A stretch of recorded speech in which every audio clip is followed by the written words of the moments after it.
you know, expectations were very high when he first came through the door, and he hasn't got a magic wand. He hasn't got a magic wand, has he? You know, he's not going to do it He's not going to do it in 6 months. No. And then we've got the rumours of it. You know, Hogan at half time refusing to play. What's going on there? I don't know how true it is, but I can understand his frustrations. I mean, Nicky, obviously, as a striker yourself, if you're up there, you're isolated, you're not getting any service. Have you experienced that yourself in your career? I wasn't aware of the story. So what's he actually? Apparently, Hogan and Karanka fell out in the dressing room at half time, and he refused to play in the second half. I don't know how true it is. I think any player refusing to play is the beginning of the end. You know, I think it's hard to build a bridge from that point. So, you know, from the outside, I've no idea. I don't know Hogan. He's I know of him, obviously, from his previous club. But I would like to think that he hasn't said that, because as a professional, you're paid to be out there. You get out there and play. I mean, I didn't like playing out on the right-hand side. I wanted to play up front, through the middle, and be sort of central as a striker. But if I was asked to play on the right, I play on the right. Simple as that. Do you know what I mean? Yeah. How long, Paul, would you sit in a restaurant and wait for your food with no service? Yeah. It's not long. So if he's getting no service, right? I get him kicking off, to be honest with you, because I think you know, the gaffer's got to turn around and say, "Well, look, I've got to listen to you, lads. You know what I mean? You're the guys out there doing this." Sounds like a build-up of frustration, isn't it? I think it's just exploded in some form or another. How severe that is and how easy that bridge is to build, you'll find out over the next 2 or 3 weeks, won't you? I mean, if he plays on Saturday, you know it's all done and it's fine. If he doesn't kick a ball for 3 weeks, or you see him, you know, in the papers training with the reserves or playing for the under 21s or something, then you know there's more of a problem here. I think he scored against Bournemouth at home, and it was a goal, you know, to make it 3-1 to them. You know, and then he got pulled off straight away after he scored. And since then, his body language to me, he's looked frustrated up there on his own. You know, he plays through the middle on his own, and he's starved of service. I'm not going to lie. You know, he touches the ball a few times a game if he's lucky, and that's just because, you know, we're playing far too defensive for him. Did you see, Paul, what the Marine manager did last night? No. Was it 4-0 down? Yeah. Last 10 minutes of the game, took a defender off and put a striker on. Yeah. Fair play. They're going to lose the game. He was trying to nick it 5-4. But go on, lad. Just go and see if you can net one. Just go and make a name for yourself. See if you can pop one in. Yeah. You know. That's brilliant man management. That is. Yeah. So I certainly hope that things can turn around for us. You know, because it has been it's been a frustrating 10 years since we were relegated now, hasn't it? You know, we've had how many good seasons have we had in the last 10? I mean, I enjoyed the one with Chris Hughton, and I enjoyed the one with Gary Muller. Few and far between, aren't they? A couple with Rabbit as well. When we finished halfway, we're okay. But other than that, we've been having last day relegation dramas. You know, so we love it though. Yeah, I know it's strange really, because those first few years, you know, those first few seasons, we actually called them the glory years. You know, so it just goes to show how bad our past has been, really. Apart from the 2 Wembley trips. And since we won that Carling Cup final, we've been relegated. The owner's been thrown into prison. The stadium's now falling down allegedly, or somebody's put the roof on the wrong way around. Yeah, it's still funny, that is. And people are saying we're being asset stripped and one thing and another. Like, if you can't manage the club, sell the club, go, let's get some new owners in and let's start all over again, and it's going to take another 10 years. And I probably won't be here to witness it. But you know what? I'm glad that I saw the Leyland DAP Cup final. I'm glad that I saw the auto windscreens. I'm glad that I saw the awful defeat at the Millennium Stadium. And I'm glad that I saw the Carling Cup. Nicky Forster's goal at Grimsby. I've had emotions. I've been up. You've got to be delighted you saw that, haven't you? the Grimsby goal, The Grimsby away goal, Nicky Forster. You scored in the 7-0, didn't you, at Stoke as well? Yeah. Yeah. I was there with my first one, did you get the first one? Horrible. No, I think I got second or third one. I mean, that was just unbelievable. I mean, now if someone says the most amazing game, I think that has pretty much got to be it. I mean, do you remember one of their fans come on and squared up to John McCarthy at the end? It was almost a little bit menacing, wasn't it? Do you know what I mean? It was almost, whoa, listen, this is a game of football. But I mean, it was just incredible. Yeah. I mean, Paul Furlong up front as well was just on fire as well. You all were. Everybody who played in that game was a 10 out of 10. I watched it the other day, to be honest with you. The highlights on YouTube. Nick, just going back to all these, things like rumours and so forth. We do have to remember that they're only rumours, and social media, crikey. I mean, it is like Chinese whispers. You'd like to think the Hogan across the, You'd like to think the Hogan rumour's rubbish, and hopefully, he keeps working on, because hopefully he keeps going for us, and eventually he turns it round for us, because we've all seen him. We've all seen him bag goals in, but he was better when he had Djukovic with him, wasn't he? That's the reality. Listen, there's no doubt about it that a striker is judged on goals. I judge myself on the goals. And, if he's not getting goals, he's not getting chances, he is getting more and more frustrated. He's going to get more and more niggly. And it's one of those things, you hold it in, and then something just is a catalyst for just an absolute outpouring of emotion. And it sounds like that is. But listen, if he suddenly starts finding the back of the net and he scores a couple of goals and then goes on a little run, there's no doubt about it. Strikers, he'll be a changed man. He'll be happy. He'll be walking around with a skip in his step, because he's doing his job and he's doing what he wants to do, which is score goals. He does need help up there, though, Nicky. Huh? He needs some help up there. Yeah, absolutely right. So this is born out of an absolute frustration. I'll be honest with you. He's an excellent player, and if he is underperforming because he is not getting the service, then he is going to start at some point venting that on someone, isn't he? That's like I said. Relate it back to a restaurant. You'd only wait so long, wouldn't you? Absolutely. Absolutely. But you're right there. Going back to that, confidence breeds confidence. Basically, and it just needs. You more confident about the sound for next week, then, Chris? Definitely. Yeah. See, I was really excited after we beat, and I hate to keep saying it, Nicky, because I know you've got connections with Reading, but I loved it when we beat Reading away, because that performance, especially in the first half, we were absolutely brilliant, and we just haven't seen anything like it remotely since, and I don't understand why. No, you're right. Possibly we're tinkering with the team. I mean. Again, it's surprising. 7 changes the other day, Mark. That's not good. No. 7. No. That's 2/3 of the team, mate. Yeah, I know. That's like I say, get a fantastic result at Reading the other week, and then next game, why? I'm pleased. I'm pleased we don't have a game in the week this week. Now they've got 7 days now to prepare for Middlesbrough away on Saturday, and I'm hoping now that he won't have any sort of, he'll put what he thinks is his best 11 out there to go and get a result in Middlesbrough. Yeah. I mean, I know we've been linked with Connor Wickham, but does anyone think it could be the end of Juki?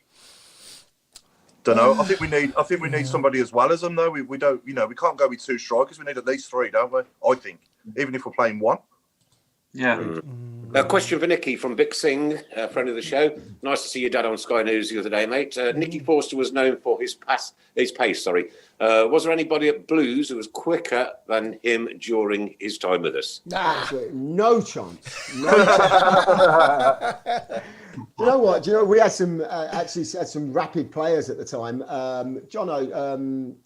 Michael Johnson is quick. Jono was quick when he got going. He was quick. Peter and Love was quick over a short distance. Nuddy was quick. Yeah. Nicky, was you faster than Peter and Love? Huh? Was you faster than Peter and Love? 100% faster. To be honest with you guys, I was quick and greedy. Do you know what I mean? If you took those assets away from me, I wasn't a professional player. I had an eye for a goal. I was very quick. I looked to be direct in behind. I think I was probably the most offside player in Football League history. But when I got it right, I broke lines in defences and learned to sort of to score goals. But no, I mean, was there anyone quicker? No, I don't know if there was actually at the time. But Peter Unlove was quick. Jono was quick when he got going. Dealey was quick. To be fair, Dealey was quick when he got going. Dealey had a bowler, yeah. So let's reminisce then, mate. So you're at Brentford. How does it come about? Does Trevor get in touch, or is that your agent? Or do you know what? There was a few scouts from Birmingham. You know, when you play and when you get out on a pitch, there's always like someone says before a game, you're in the changing rooms, says, oh, so-and-so's here, scouts from Birmingham here, scouts from Reading's here, scouts from so-and-so. We always players generally get to hear about it. And Birmingham had been down a couple of times. Now, myself and Carlos Arbour were both playing well, scoring goals at the time. So, you know what? I don't know if it's true, but Grange, I think Trevor spoke to Grange and said, look, if you're talking about Fozzie or Saabs, which one would you go for? And Grange, he was my best mate. He went Fozzie straight away. And whether that played a part, I don't know. But you know, I know that Martin put in a good word for me, Grange. And I mean, I remember coming to the club and I've got really good memories of the club. And do you know what? In terms of the clubs that have formed me as a person I am now, Birmingham is pretty pivotal, pretty inspirational, really. And one of the reasons is because I got injured so quickly. And I spent time with Neil McDiarmid, the physio there, who was, I don't know if you remember Neil, I'm sure you do. Yeah, I do, yeah. I mean, as a man that taught me how to grow a pair of knackers, if that's a term. Yeah, you can say knackers. I mean, yeah, he was like granite. I remember being injured and coming in, and well, in fact, the day I signed, I mean, a few of the boys said to me, just do not, whatever you do, don't get injured here because he will just break you. And I done my cruciate 3 games in, and I couldn't have done a worse injury. But do you know what? He was, you know, I got a lot of time for Neil and Keith Porter, who operated on me. In fact, when I moved to Reading a few years later, I did my cruciate on my other knee, and I came back up to see the surgeon in Birmingham and to see Neil to help me with my rehab. That's how much I think of them guys. So, yeah, brilliant. So it was 700,000 we paid for you, wasn't it? If I remember. Yeah, something like that. Yeah, I think it was. Yeah, I mean, bargain. Yeah, I think it's probably the biggest transfer fee. And do you know what? I got to the club and maybe I was sort of infused. I remember us going away to Bolton and we went 1-0 up, I think, and we ended up losing. But the club were just in that period where they were just going through that sort of transition stage and just not quite hitting, you know, where they should be. But I remember signing and some of the names when we look back now are sort of mind-boggling. You know, Steve Bruce, Mike Newell, Barry Horn, Anders Limpar, Gary Ablett, God rest his soul, one of the nicest men I've ever met in my life. What a nice guy Gary is or was. And it just household names, and Paul Furlong. And I got injured 3 games in, and that's the problem. That's when I knew I was at a big club, because by the time I came back, we'd signed Paul Furlong, Peter Unlove and Dealey Adebola. And straight away, you're below those 3 in terms of your pecking order. Do you know what I mean? And that's the clout of a big club. You get you come out the team or you get injured, they replace you with better players or very good players, and you start below them. And that's you know, that opened my eyes. Coming to the club, you know, I've been at Gillingham, I've been at Brentford, and with all due respect to them, they're not the same level. But I mean, I played for Brentford, and the year that you guys beat Brentford to the title, do you remember? That was the year. That was the sort of 95, yeah. Yeah, it was a transition year, so only one went up, didn't they? Do you remember? We come second, and I remember coming up midweek, and we played Birmingham midweek, and I think you beat us 1-0. I think it was the game that was it the centre half, Dave Barnett? Did he snap his Achilles or something like that? Dave Barnett, yeah, he damaged his Achilles because he was running around near me when it happened.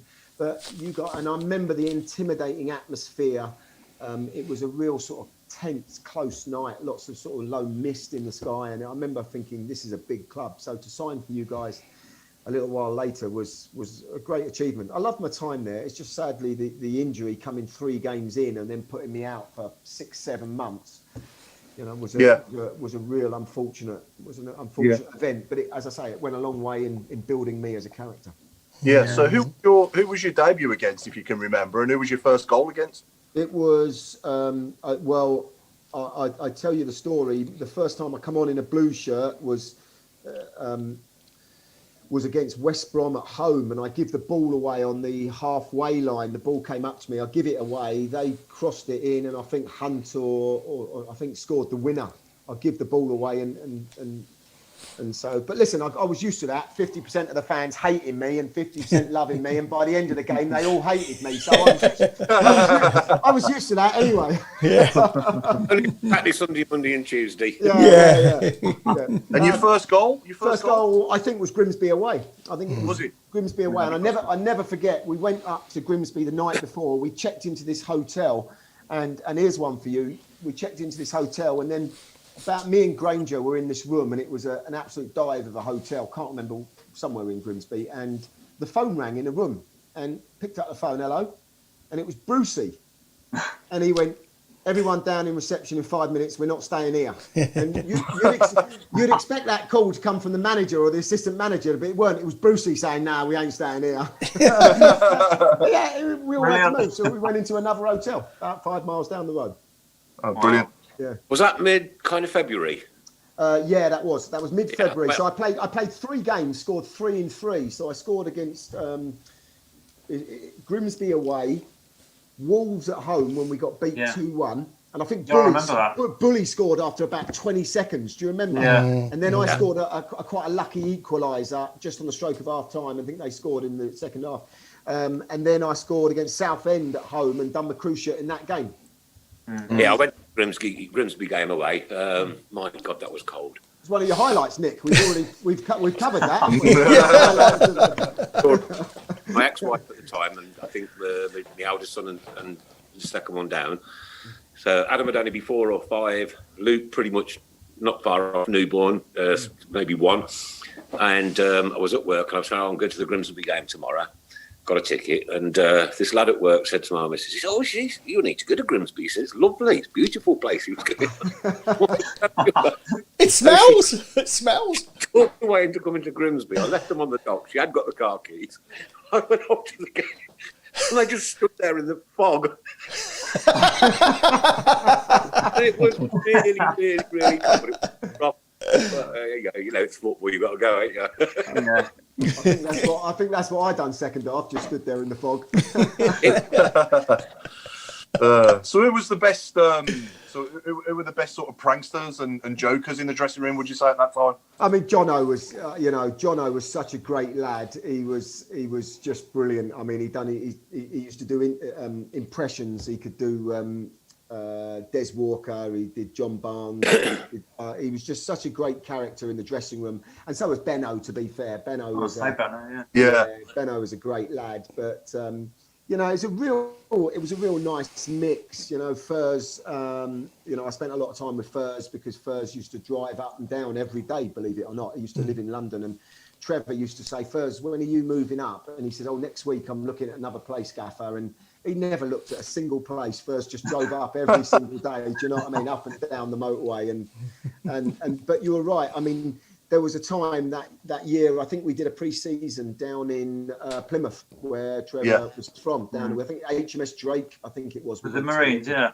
Yeah, and Furs that year, I remember watching him, and he just was magnificent. He just looked like, and I remember it wasn't Ian Bowyer, it was the other assistant. He said Furs looks like an international, strutting around like an international, and he did. He was just magnificent. Furs. Was that Arvel Lowe? No, not Arvel. It was Frank Barlow. Was it? Frank Barlow. Frank Barlow. Yeah, Frank Barlow. Yeah. What's the name for the bust? And but going back to the Grimsby game, Nicky, Ray Hobro has suggested it's probably the St James's Hotel that you were in. Oh, is that what it is? Yeah. Well, I mean, I just thought it was just. I was just like, I mean, I came from Brentford, and Dave Webb, who was my manager there, the old Chelsea player, sort of East End gangster. I mean, when one of the Cray boys died, he was at the front of the procession in the paper on the following day. So whatever he said, we all did. But I went to this club, and the captain's phoning up, "Brucey, we ain't staying here. We're going off somewhere else." I mean, I just couldn't believe it. But it's a great story. That's good. Not July, isn't it, Yeah. Yeah. Paul, can we do the 1 to 11, 8:15 gone? 20 past, sure. Yeah. You're doing your 1 to 11, Nicky, yeah? Best players you played with for us from your time with us. Yeah, I mean, to be honest with you, I mean, I was there 3 seasons, and you know, so for me, the amount that I've got to call on isn't a huge amount, but you know, Benno in goal was just terrific for me. I mean, I love Benno. He's a great character. Sometimes when I bump into him now, he's got time. We sit and we chat together, and you know, it's special time. Left back, got to go with my mate Grange. He was just. Do you know what? Grange is that sort of player. I'm not going to do a resume on all of them, but Grange is the sort of player that you'd rather have him in your team than against him, because I mean, I've seen him sort of, and we all have snapped people in half, which I mean, to be honest, he'd probably be sat in the stands more than he would on the pitch nowadays with the game the way it is, wouldn't he? Certainly with VAR, he'd be off every other day, wouldn't he?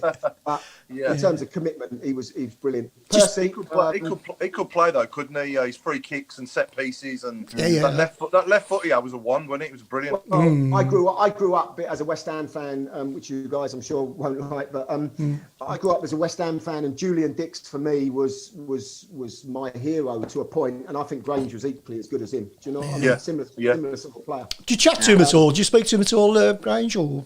I spoke to him recently because our agent at the time, Eric Hall, just recently sadly passed away. So he texted me. So Eric did my move to Birmingham and Grange's move to Birmingham. Oh right, okay. So, that's sad. That's sad. Yeah. Shame. In terms of at the back, I've mentioned his name, Gary Ablett. I just, what a really nice guy, you know, for all the people that I met and those high profile names when I came to Birmingham, he's the one that just had a nice soft that manner to him, just a really charming man, and a sad loss for us all, I know. And at the back with him, Percy, not only in my time playing with Percy, I travelled in and out with Percy because we lived just not far from Stratford upon Avon, but you know, seeing Percy develop when I left, and you know, watching him captain the side and go down to Wembley and score his penalties, and you know, I thought, you know, what a good man, what a good leader he was. For the team. Some good centre halves to choose from, though, haven't you, as well, like Bruce and. Well, the obvious one is Brucey. Do you know what I mean? And you know, I've got a lot of time for Brucey. Other than the fact when I snapped my Cruciate, I had to go and sit in at right back because we ran out of subs, and my knee was flapping all over the place. And instead of running up the line, I just smashed it upfield out of play, and he gave me a right bollocking. And then on the Monday, he come in and he found I'd done my Cruciate, and he said, I'm sorry, I didn't realise you'd done your knee. So he gave me an apology. But no, I like Brucey. But listen. And then you got, so you could have easily had Bruce and Jono there, couldn't you, rather than... but Ablett was a Rolls Royce, wasn't he? Gary Ablett was a Rolls Royce of a centre half. Yeah, I admired him as a man as well. I really did. And, you know, he was really good for a younger player coming in. You know, listen, his career speaks for itself, as does Bruce's. But, you know, listen... Those two could be a toss of a coin, couldn't it? Yeah. And right back? Right back, listen, we've had some great right backs, but I'm going to go for my mate Bassey because I spent a lot of time with Johnny Bass. I know he didn't get a lot of games for the club, and unfortunately he could have and should have had a better career than he did there. But Bassey was another good lad. I liked him. Central midfield. I'm going to go for Barry Horn. I enjoyed playing with Barry. Again, he was you could see what sort of leader and what sort of guy he was. Well, the fact that when he took over the PFA and he became the chairman of the PFA, he ran that really well. And again, a couple of times I spoke to him because I was lucky enough to get in the team, and he was a terrific fella. And in the middle there, I'm going to go with Martin O'Connor. Another lad that I've got so much time for. Great character. He was really good. He was almost like an unsung hero, Martin. But he brought the team together. He brought the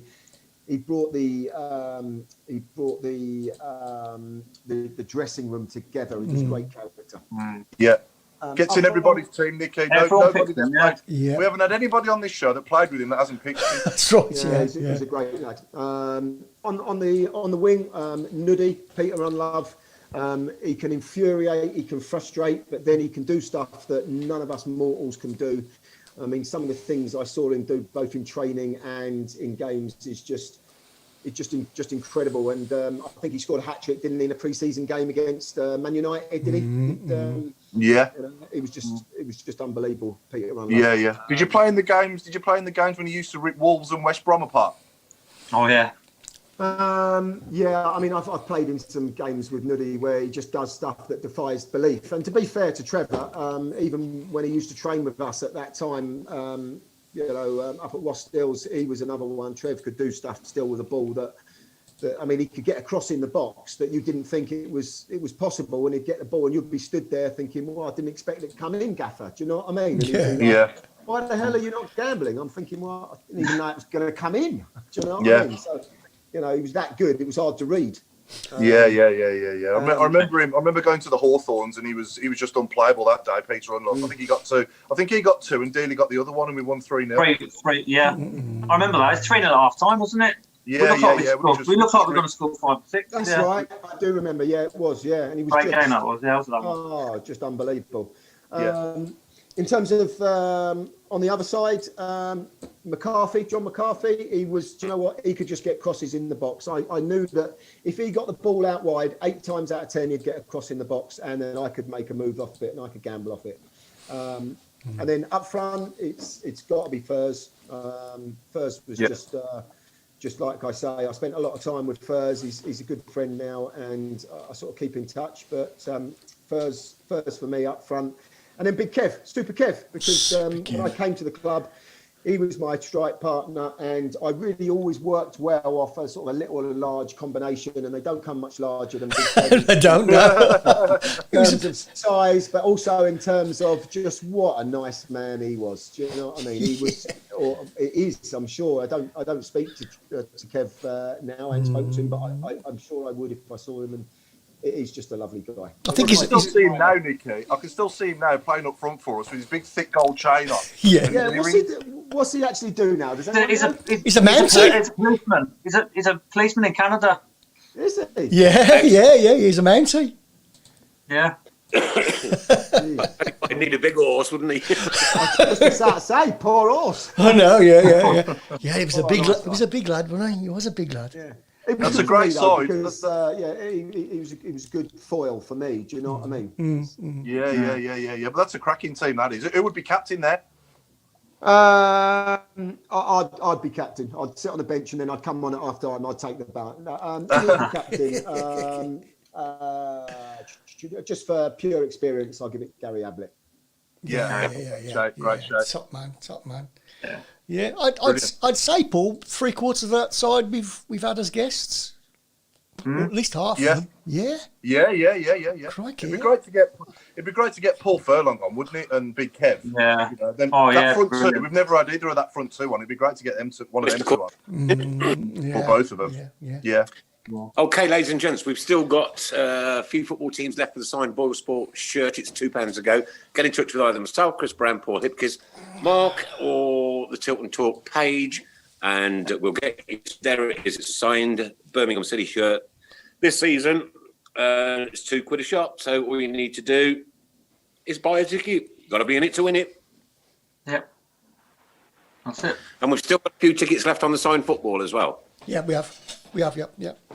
Did you keep much memorabilia, Nicky, in your career? You know what? I went up to get something out of the loft a while back, and I found 3 bags full of shirts. And do you know what? I thought to myself, it's criminal, really, that I've got shirts just in bags that are doing nothing. So I sent a couple out to friends. I found a shirt from Malky Mackay from Norwich, and I know a friend who's a Norwich fan, and I've got some Birmingham shirts in there. So listen, guys, I'm more than happy to pass them over, or if anyone's interested, because I tell you what, do you know what? It's a crime that they're just sat in a bag, and they've been well, I left in 99, so they've been there 21 years, and it's just a waste. Yeah. So, that'd be fantastic. I made the decision to start distributing them out. So. We're supporting the PTSD charity for our returned veterans from recent conflicts, and Birmingham Homeless Support Team, the Jeff Horsfield Foundation, and Paul Devlin's Annie's charity. Annie. Yeah, for Addison's. Guys, I will dig out what I've got, and they'll be on their way to you guys to do what you want with them. Fantastic, that would. Spend some amount of money year for the PTSD charity, but obviously with COVID, we got caught short. The plan was to, we'll kick it all back off. It'll be all right. Everything will be all right. And then, but I must admit, I have had Sharon on the go for over an hour today, telling her that the pubs are opening on the 29th of February. It ain't going to happen, Nick. She put Boris on this side. That ain't going to happen. No. Here we go. Aaron Gallus says, Nicky is a great guy and he's a brilliant blue nose. He's deaf, so he's always says what he is. We're talking about Nicky Musbury, yeah. Nicky Musbury, good. Yeah. Says that but we know but we know what he's trying to say. So people, just be careful. I'm just having to read through here for any live questions. So Siobhan Kenny's asked, has Nicky got any beef with any players he played with, whether at Blues or other clubs, that he still doesn't like today? Do you know what? I was a crafty bugger. I used to sort of try and the centre halves were my nemesis and goalkeepers. So do you know what? When I first got onto a pitch before the game or during the first part of the game, first 15 minutes, I'd almost get into their ear a little bit and sort of be sort of super friendly with them. So, how are you, mate? Yeah. Yes. You know what I mean? And almost like lull them into a bit of a false sense of security. But the answer is no one really. I mean, I remember once when I was at Gillingham, early doors, I ran into Darren Moore. Dave. Yeah. I ran into him literally full pace, and it was like running into a brick wall. And down I went, but suddenly the game carried on, and then suddenly the ball broke, and I saw it near me, so I got up. He was waving to the ref, say, "Ref, come and sort this. He's hurt. I got up, ran off, went through and scored, and he wanted to rip my head off. So, so I don't think he still likes me. But I tell you what, the only one that annoyed me a little bit, niggled me once, and was Naylor, the fullback for Wolves. It was in the playoff semi-final, and I've probably never told this story. And the ball was shepherding out of play. And I thought, I can smash him here a little bit and leave a bit on it, which is naughty, really. But it was ironic because I ended up doing myself and damaging ankle ligaments and missed the following game, which was the semi-final playoff second leg. Oh dear. There's a lesson there. I'd never tackled anyone in my life. So, who's the best player you've ever played with in your whole career? And let's do Blues and in your whole career and against as well. Who's the toughest opponent you've ever faced as well? I played before I came to Birmingham. Played for the under 21s, and I played with Beckham. And he went on. At that point, he wasn't as high profile. But obviously, he's gone on to have like an amazing career. So he's probably the best one I sort of played with. I look back, actually, funny enough, at some of the cut-ins of the games that I played for the 21s. And we played France, and Pires played, and he was on a different planet to everyone else.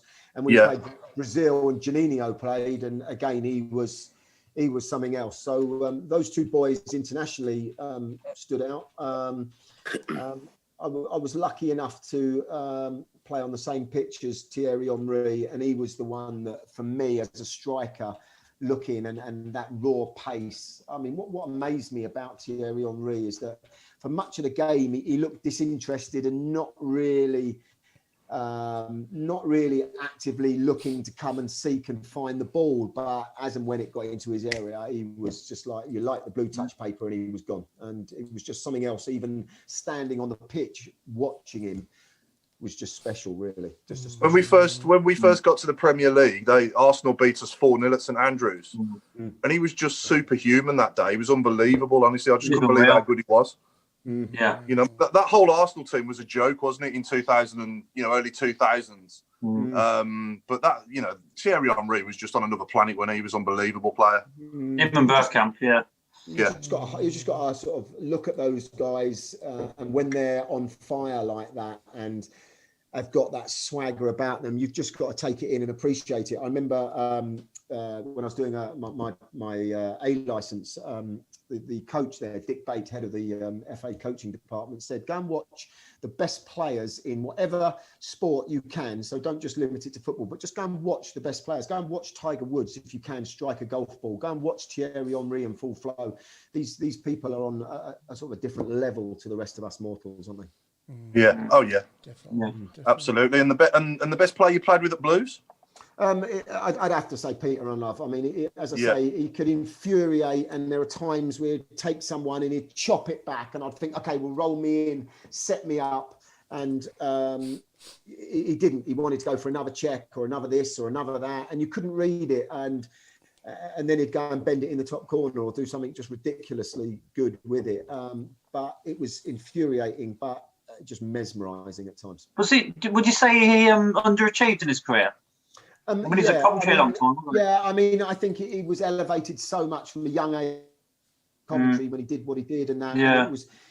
I almost feel like sometimes these players, and I look at Michael Owen as a great example, played so much football from such a young age that they almost fizzle out early. Yeah, you know, they've got that sort of much space in time, and whether it's early to the mid part or sort of middle to the latter or towards the end, wherever that is, it's hard to have that sort of quality for that amount of time. 17 years or 15 to 17 years, which is the life of a pro footballer, is a long time to keep form. You know, an awful long time. Yeah, because he played for his country. He played for Zimbabwe from an early age as well, didn't he? Yeah, he was always. Yeah, I mean, he had a national day out there and all sorts, didn't he? You know, it's you know, they had a national bank holiday in his name. Yeah. And Stephen Gill. Sorry, Mark. Ask Nicky what your favourite goal was in your career. In my career at Birmingham, or my career in total? Career in total. Okay, do both. Well, do both if you want, mate.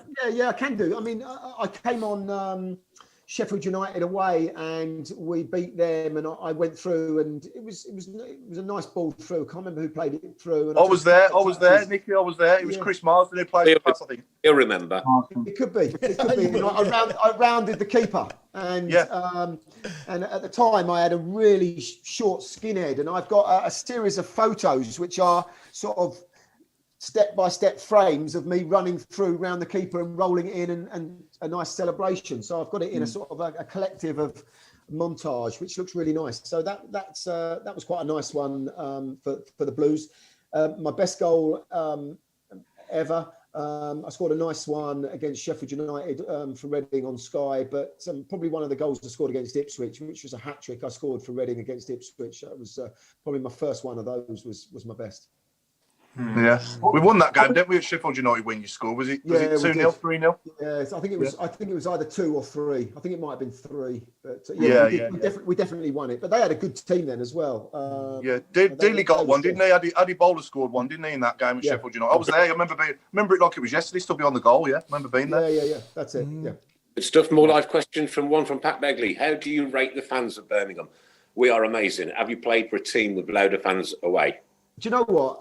When I signed for you guys, I was warming up, and I'd been at Gillingham was my club, my first club, and then Brentford, and again different clubs. No disrespect to them, but they're just not the size of Birmingham. I remember warming up, and forgive me, I'll try the accent, whether I get it right or not. I don't know. Someone was in the stand, and they went, Nicky.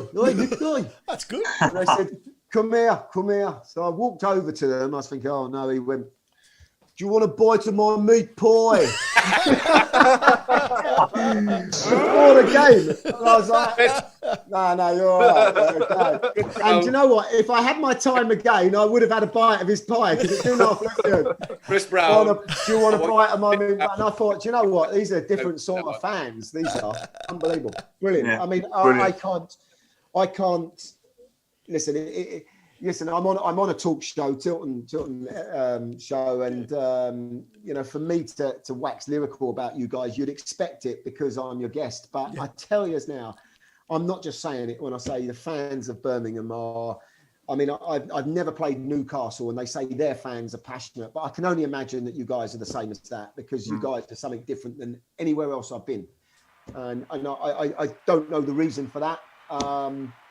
I then went to Reading afterwards fairly affluent middle class area. I'm not saying Birmingham isn't, but the assistant It manager, the assistant manager used to say there that the fans never used to shout and cheer. They used to email. You know what I mean? And I don't know. But the fans at Birmingham are, I mean, just they're special. They are. Yeah. They're special. Okay, the question for me then, right? Okay, right. 2011 Carling Cup semi-final.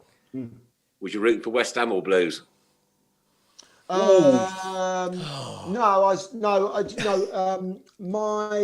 you know who I found? When I grew up, I was with a family of West Ham fans. My dad was an East End boy, so we supported those. Who do I support now? I support 8 different clubs, and they're the clubs I play for. Well, they're the clubs I play for. You know what I mean? Yeah. So every club I was lucky enough to put their shirt on. That's who I support. Okay. And they're the clubs I look for. And when we go back to what you were saying earlier about you've not had success for a time, and I thought about it and thought, do you know what? I haven't been excited about looking for a Birmingham score for too long a time. I know. Do you understand what I mean there? Yeah. You know, I come off Saturday, I look and think, it's R5. Let's have a look at the scores. And I look and think Reading are in and around there. I wonder how Reading got on. Still in top 6, still out of top 6. I don't feel like that at Birmingham of the last few years because... There's nothing to be excited about. No, that's it. I'm being dead straight as a football fan. Nothing to be excited about. Here we are, 2021, right? Our new stadium's falling to bits, We've got supposedly fights at half-time, players refusing to play. We still haven't got Pucker Pies back.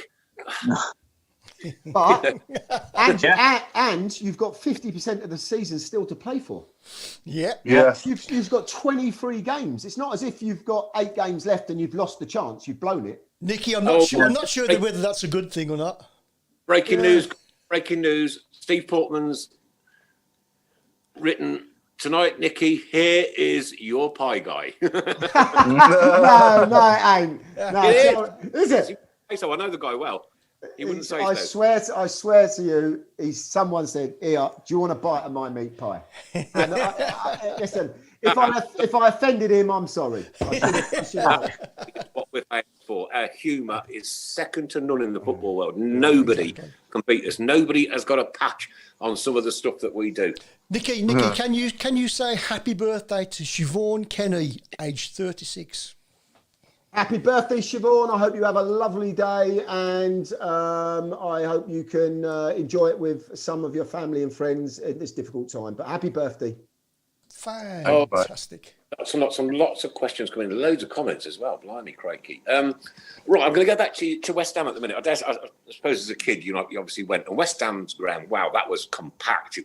You were so close to the touchline zone. Now they've moved into this horrible, vile, soulless stadium, right? And of course, rumours, and they're only rumours, are that, they may close St Andrews down and we'll move to the, not the Olympics, what's it called? Alexander Stadium. Stadium after that shuts. If that happens, Birmingham City, you better listen to me. If that happens, I will not go. No, I don't think you will. Again, ever. No, I don't think. But again, you got to take it with a pinch of salt, Nick. Yeah, it's a rumour. It's only rumour. It's Chinese whisper. Rumour, but I want to put it out there. I want to put it out there now because them games are coming next year, right? And that stadium's just going to be kind of redundant afterwards. No, I don't want a soulless, horrible, vile place to go and watch my football. I want St Andrews, where my dad took me in '73, where I took my eldest son, my second son, my first daughter, my ex-wife, Sharon, you name it, everything, everybody, right? Because I've got all the memories there, every single memory. I know I can't remember much. I'm a bit too old, but I do struggle. But you know what I mean? And don't even think about taking them away from me. It would be horrific if we did ever go somewhere like that. It would be just so, soulless. I agree with. I still wouldn't go. I agree with what you're saying, Nick, in terms of your association with the place. And, I agree that the West Ham stadium is not geared for football, but it wasn't designed for football. It's been shoehorned. Football's been shoehorned into it. But if you want to compete with the teams, the top teams, you want to move the club forward. At some stage, they will move, won't they? They'll have to. They'll either have to regenerate. Of course, I want to move the club forward, but I don't want to move the club. No, I get that. Yeah. I get that. I think if we can sort out the Cop and Tilton, the railway end's fine, and then that main stand. Sorry, Ray Hobro, but knock the Ray Hobro main stand knock it down. needs to be sorted out. I mean, it was a dinosaur when you were playing, Nicky, and how many years ago was that now? So 21 years ago. So. Yeah, I mean, there was we had sort of porter cabins at one stage, and we had the long walk underneath the stand, didn't we? Yeah, that's right. It's different now. Yeah, we had the long walk underneath the tunnel. Yep. And I bet you felt really special, didn't you? Yeah, I mean, it was a stud killer. Do you know what I mean? Yeah. Yeah. You used to grind your studs down, walking all the way through, and then out onto the pitch. Yeah. That's actually a good link, actually, because Ray Hobro has just said, what was the best pair of football boots you've ever had? Me, Umbro, I used to idolise. For me, as a player, when I played, the one I looked up to was Alan Shearer, and he wore the Umbro Speciales. So I remember, I mean, everyone, to be fair, was wearing the Puma Kings. I don't know if you remember those. They were really soft leather, and they were like the first sort of over £100 pair of boots, which was immoral in those days. But, I don't think I paid £100 for shoes in all my life. I know. It's unbelievable, but it just shows how football's changed. My lad now, my son plays for Tilton, and he wears a pair of boots straight out the box, and 4 or 5 games after he's worn them, that's it, they're done. And you look at them, you wipe them down, they look brand new. Whereas the olden days, you'd get a pair of boots, you'd give them to the YTS boy, he'd wear them for 5 or 6 training sessions to break them in. Yeah. It's a totally, it's completely different. You say your son plays for Charlton? Jake Forster Kasky. Yeah. We shall look out for him. Ah. Well, ladies and gentlemen, can you believe we're actually into the last 15 minutes of the show? No. Are we gonna run over a little bit because we started later, or I think we can probably go a couple of minutes, but not that's about it really.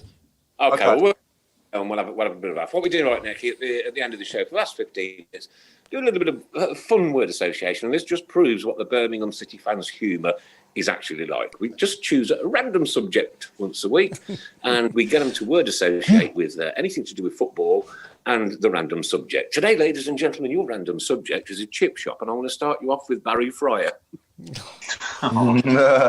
So that was so random that you've been thinking about it all day? Yeah, that is just that's a conspiracy. Come on.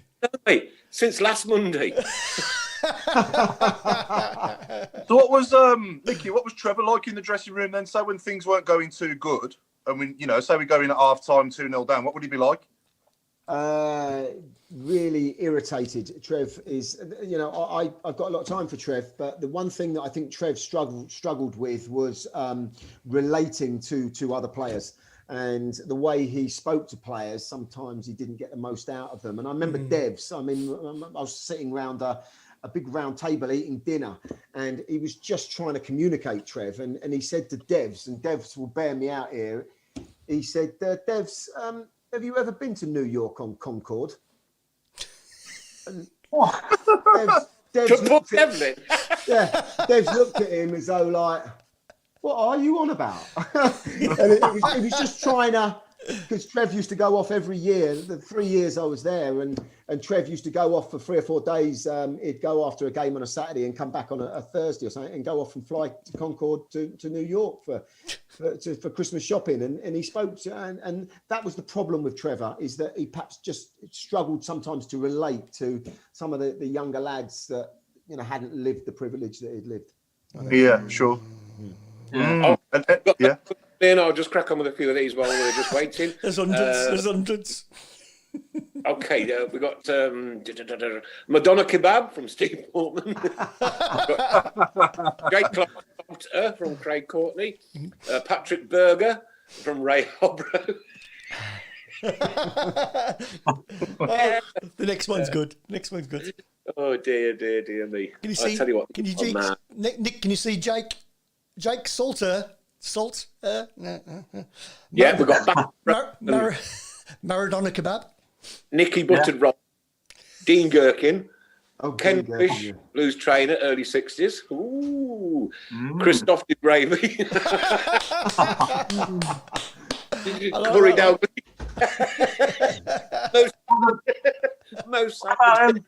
What about Pizza Runlove? Pizza. Oh yeah, Pizza Runlove. Pizza Runlove. Yeah. Oh, what about Sepp Batter? Well, we've got I like it. Pitch and chips. Place at Harford. Place at Harford. Pickled dong from Terry. Don't like the sound of that. No, but it was worth it. You got any more funny stories you can tell us, Nicky? Any more good pranks anyone played on anyone or anything like that? That you're allowed to say? Well, do you know, the trip that I touched on earlier about us going down to Plymouth pre-season, HMS Drake, and I remember going in and they had the field gunners there that did the Royal Tournament. So as we came in on the coach, the boys who'd done the Royal Tournament, I don't know if you haven't seen it, they dismantle a cannon and then they carry it across a sort of threshold and then they reassemble this cannon, and it takes them about 4 or 5 minutes, and these guys are just enormous. And I remember us coming in, and we're all coming in, and everyone's got their Hugo Boss flip-flops on and their Prada sandals. Those were the days, eh? Yeah, this beautiful coach. And then these guys had just finished this grueling test, and as we walked in, they were giving us all these hand signals that I can't do, and we thought, oh my God, this is going to be horrendous for a week. But we did one morning where we went and did some sparring with like the Marine champion boxer, and so we did some boxing stuff. And he said, like, does anyone want to come in the ring for us? And Jono said, yeah, I'll have a go in the ring. So we had 1 3-minute round with this Marine champion, and Jono will tell you the story. And he starts moving around the ring, sparring. So we're going, go on, Jono, hit him.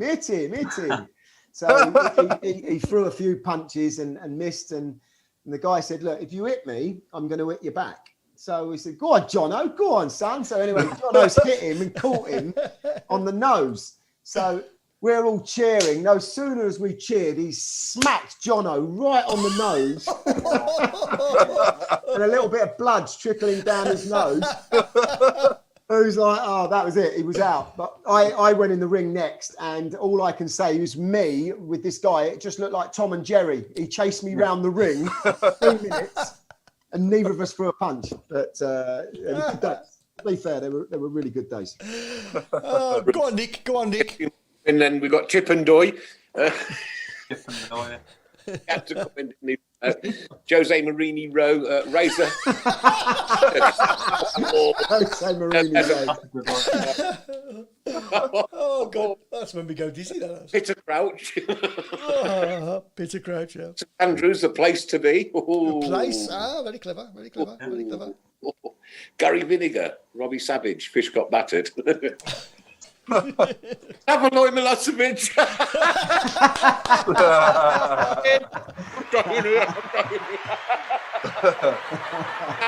Savo. God, do you remember that? Yeah, I remember that. Yeah. That's me with us so far. He's gone, I think he's gone. My God. Oh. Necessary. Chicken masala. Chicken masala with drink water. I'm struggling. I can't think of one.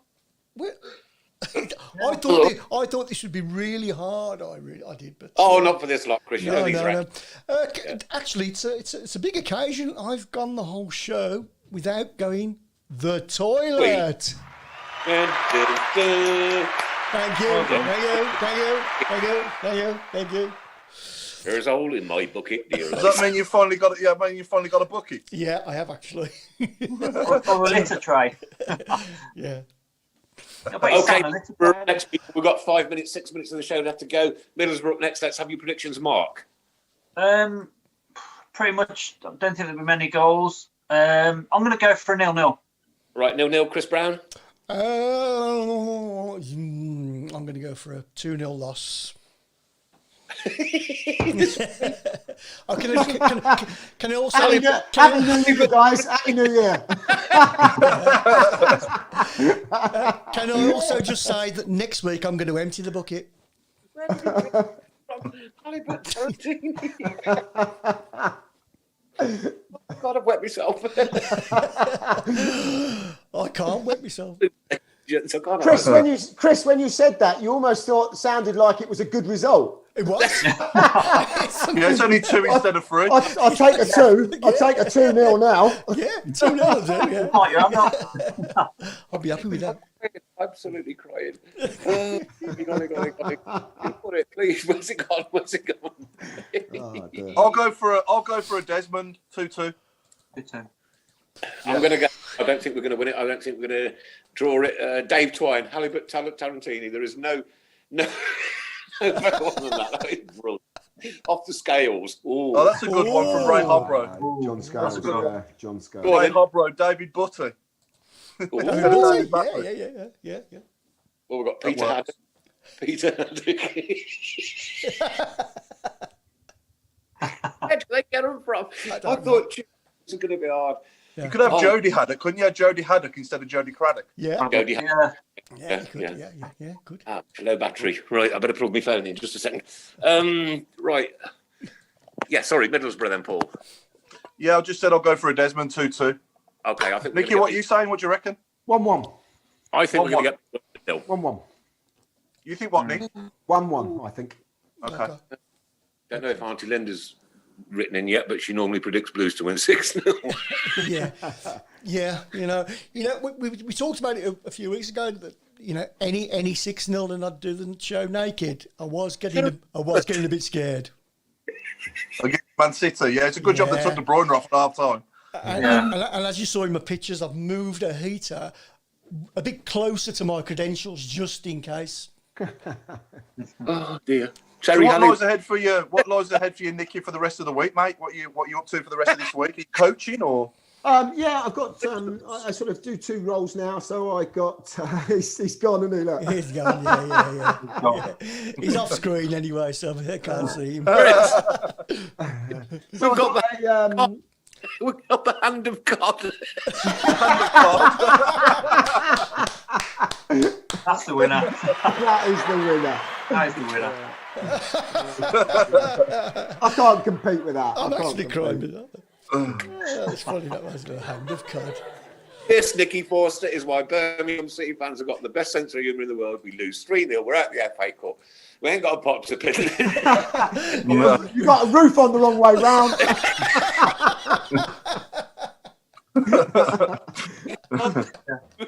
But it's our roof. It's our roof. Wrong way round. You got the roof on the wrong way round. You got the roof on the wrong way round. Sorry, you were saying. Sorry, you're doing 2 roles now, yeah?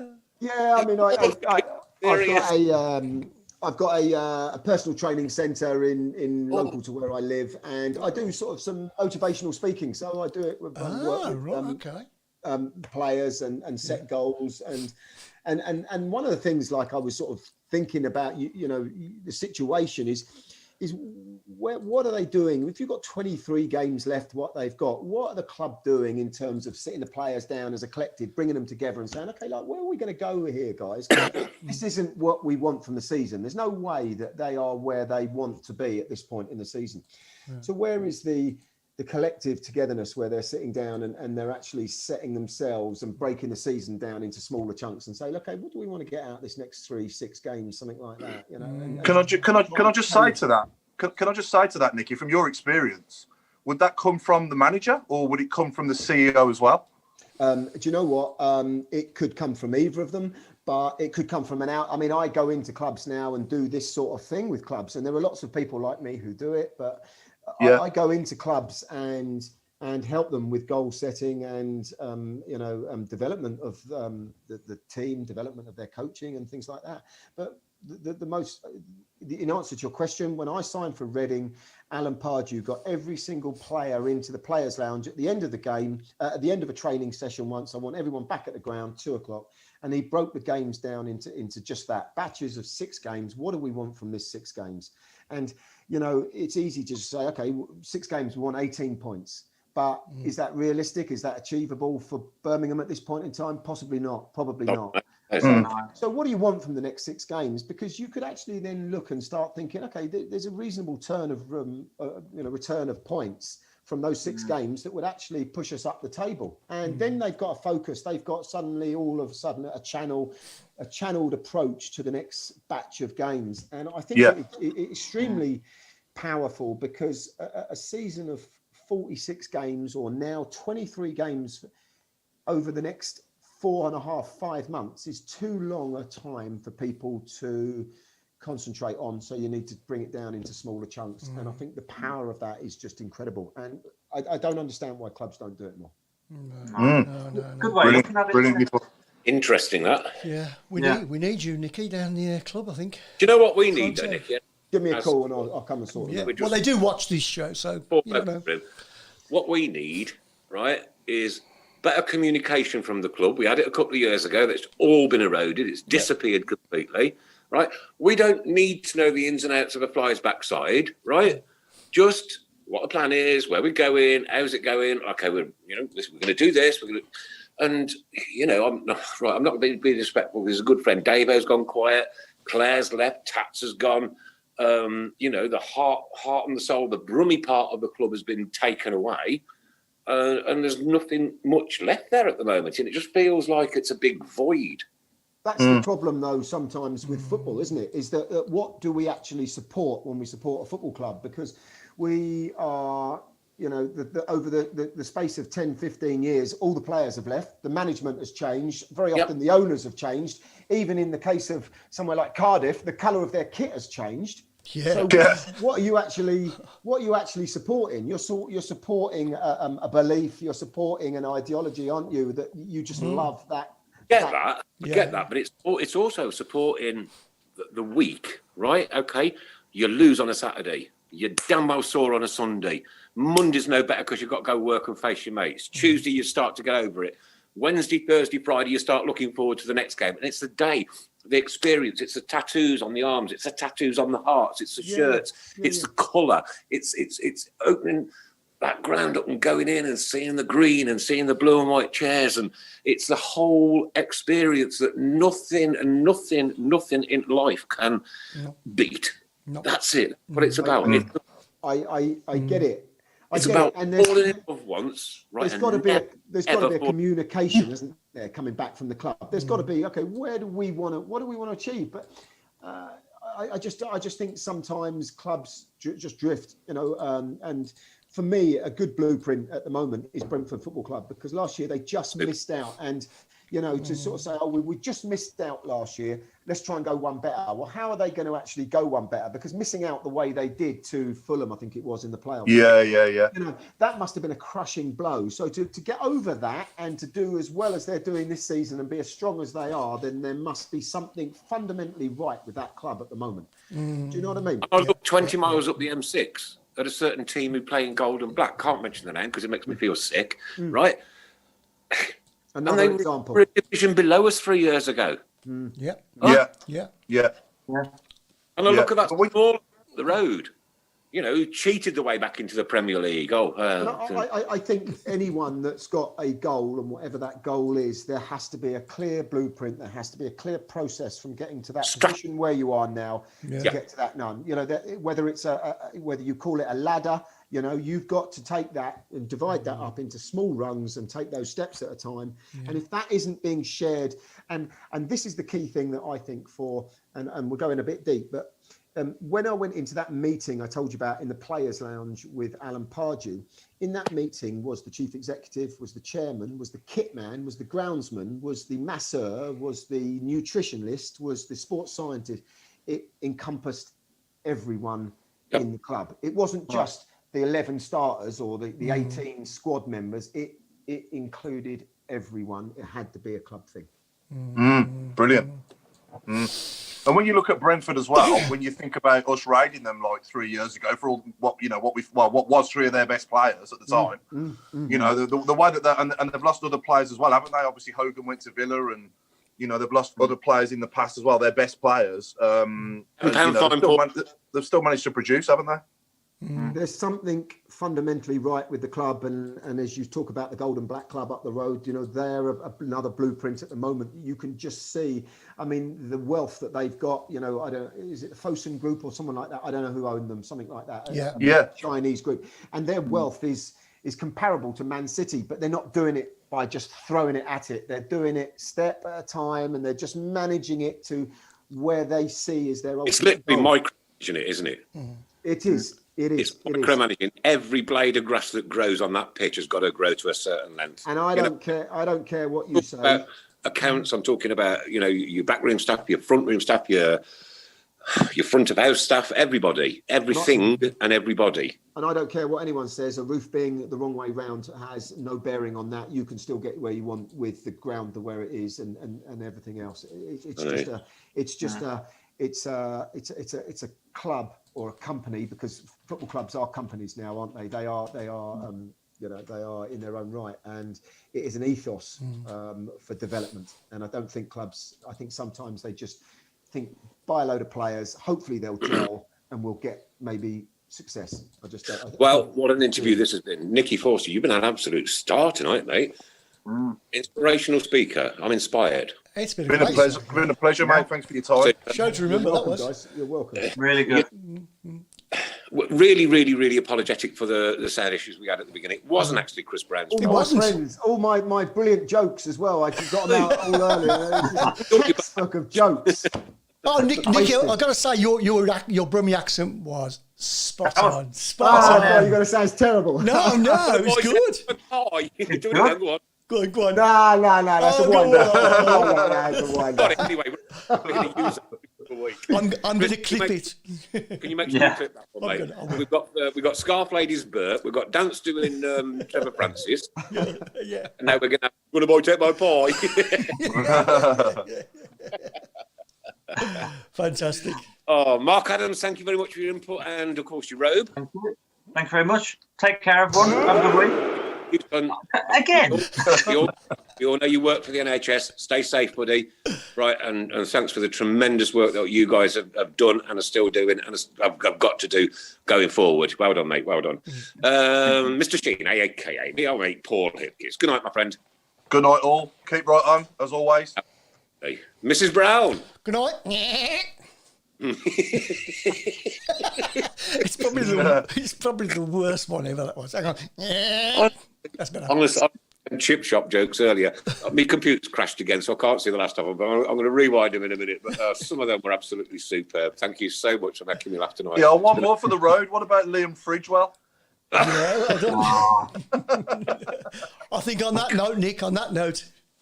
That's good night, isn't it? Good night, God bless, ladies and gentlemen. That's a message from Nicky Forster. Thank you very much. KRI, thanks, guys. Really appreciate it. Great stuff, and I will always be keeping an eye. Cheers.